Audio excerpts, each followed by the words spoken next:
Hi everyone, welcome back to my channel. Today we're gonna do another design tip video. We're gonna talk all about rug sizing. If you aren't following me on Instagram at Habitat Interiors Co., I recently posted this little sneak peek all about how to figure out what size of rug you should put in which space. Now I'm only gonna be focusing on 3 different areas of the house today, and I'm not going to be getting into like materials or types of rugs. This is all just about sizing for rugs.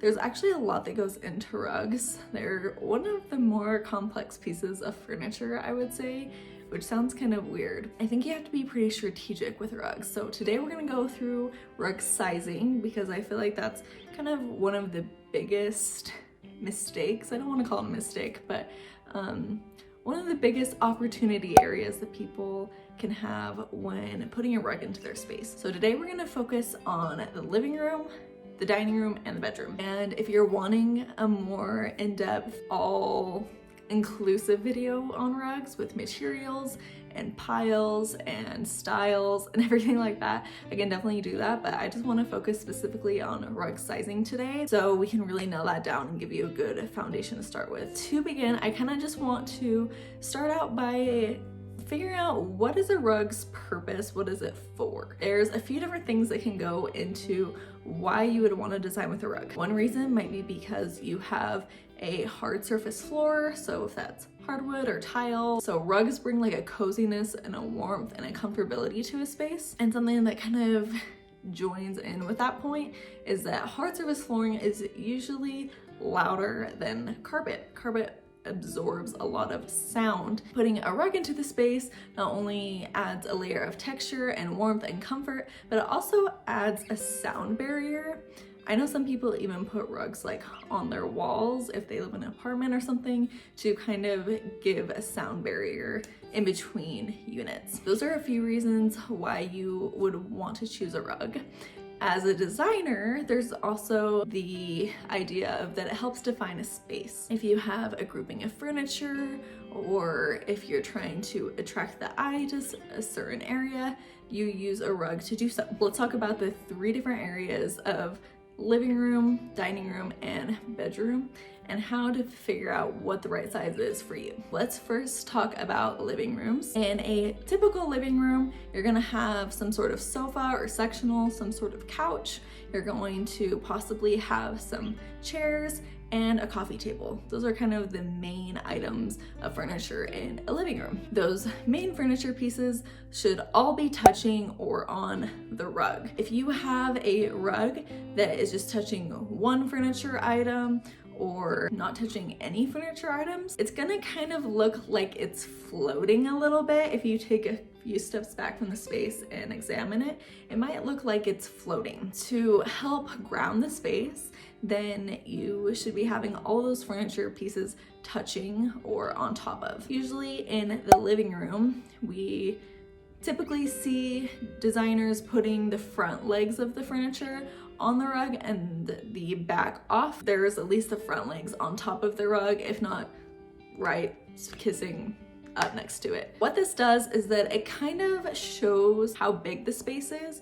It defines the space. It kind of says this is where to go, to talk, to chat, to have a glass of tea, whatever. It kind of invites people to gather there by defining the actual space. In case you're having a hard time figuring out what size of rug that means for you, rugs usually come in standard sizes.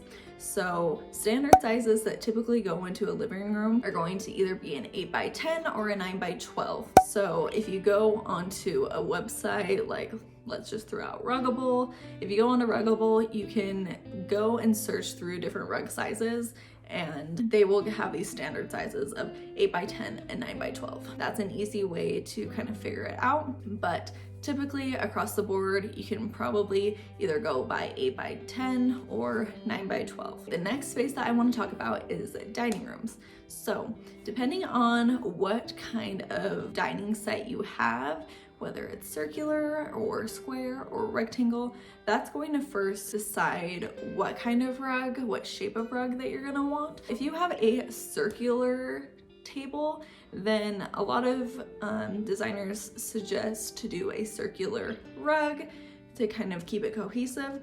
I don't think it's a big deal if you do a rectangle or a square rug. There's not typically a lot of square rugs, but if you were to find one, I don't think that it would be that big of a deal. I kind of like the imbalance of it. Now, if you have a square or a rectangular table, I definitely would not suggest a circular rug. Usually circular rugs are not going to look great in places that don't have some sort of circular element to it. So unless you have like a curved wall or something in a certain space, then pretty much I would only suggest typically. Now these are just guidelines, obviously these can be broken, but my suggestion is that don't get a circular rug at any point unless you have some sort of circular element that ties it in. Because if you place a rectangular or a square table on a circular rug, well, I think if you have a square table, you could get away with a circular rug because the proportions are similar. But if you have a rectangular table and you put that on top of a circular rug, it's going to look a little weird, and that actually brings me to the second point. So with a dining table and a dining set, you want to make sure that once you pull out the chairs, that the legs are still going to stay on the rug. So if you scooch back and the legs come off of the rug, then it's probably too small of a rug. So typical sizes of rugs for a dining room could be as small as 6x9, it could be the 8x10 size, or it could be 9x12. If you're wanting a circular table, then that's obviously not quite a circular size. You're going to want to make sure that you can slide out those chairs. Usually that's going to be at least 2 feet out from your table if you want to measure it that way. Let's talk about the bedroom, which is the last room that we're going to discuss today. So in the bedroom, we have 2 main pieces of furniture, a bed and 2 nightstands typically.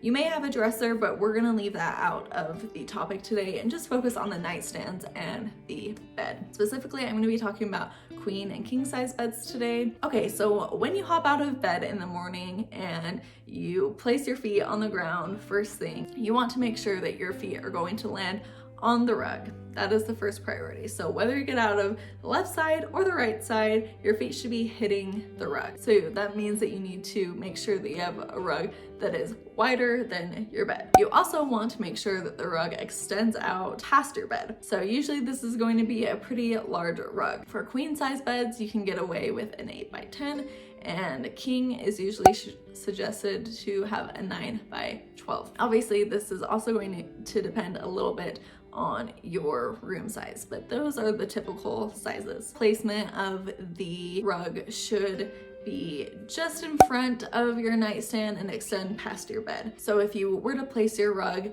then you can extend the rug to the front legs of the nightstand, and hopefully that extends past the front of your bed, but also gives you the width on either side to make sure that your feet hit the rug in the morning. That is my sizing guide for rugs in the living room, dining room, and bedroom. If you have any specific questions or feel like I've left something out, please comment down below and I would love to start a conversation with you. Again, if you aren't following me at my Instagram, Habitat Interiors Co., go ahead and head on over there.